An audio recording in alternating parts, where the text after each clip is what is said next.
সাংবাদিক সুরক্ষা আইন প্রণয়ন না করায় বিগত ১০ মাসে সারা দেশে সাংবাদিকদের ওপর ঘটে যাওয়া নিপীড়নের সম্পূর্ণ দায় সরকারের ওপর বর্তায় বলে মন্তব্য করেছেন গণমাধ্যম সংস্কার কমিশনের প্রধান কামাল আহমেদ। তিনি বলেন, কমিশনের প্রতিবেদন জমা দেওয়ার পর দেশের বিভিন্ন স্থানে যত সাংবাদিক লাঞ্ছনা, হামলা ও নিপীড়নের শিকার হয়েছেন তার দায়-দায়িত্ব সরকার এড়াতে পারে না। বুধবার বিকেলে রাজধানীতে আয়োজিত গণমাধ্যম সংস্কার, বর্তমান অগ্রগতি ও ভবিষ্যৎ করণীয় শীর্ষক এক সংলাপে তিনি এসব কথা বলেন। তিনি জানান, গণমাধ্যম কর্মীদের নিরাপত্তা নিশ্চিত করতে কমিশনে যেই সাংবাদিক সুরক্ষা আইনের খসড়া সরকারের কাছে হস্তান্তর করেছিল তা আজও চূড়ান্ত হয়নি, যা গভীর উদ্বেগজনক।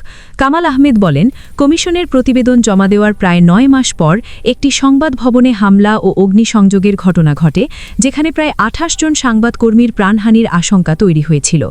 দমকল বাহিনীকেও উদ্ধার কাজে বাধার মুখে পড়তে হয়।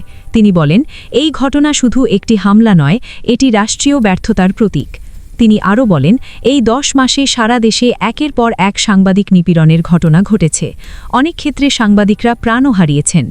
এসব ঘটনার দায় সরকার এড়াতে পারে না বলেও মন্তব্য করেন তিনি।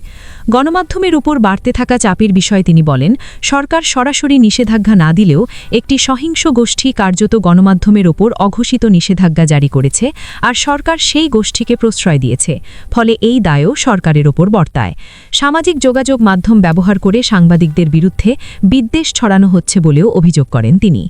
তার মতে, সাংবাদিকদের হত্যাযোগ্য হিসেবে উপস্থাপন করা হচ্ছে, যা সমাজের জন্য ভয়ঙ্কর বার্তা বহন করে। তিনি বলেন, কোনো রাজনৈতিক দল সরাসরি হামলার নির্দেশ দেয়নি, কিন্তু অনলাইন ভিত্তিক উস্কানোমূলক বক্তব্য থেকেই এই সহিংসতার জন্ম হচ্ছে।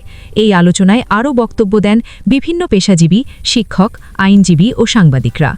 তারা বলেন, গণমাধ্যমের স্বাধীনতা ও সাংবাদিকদের নিরাপত্তা নিশ্চিত না হলে গণতন্ত্র দুর্বল হয়ে পড়বে। আপনি দেখছিলেন NLB নিউজ। সাথে থাকার জন্য ধন্যবাদ।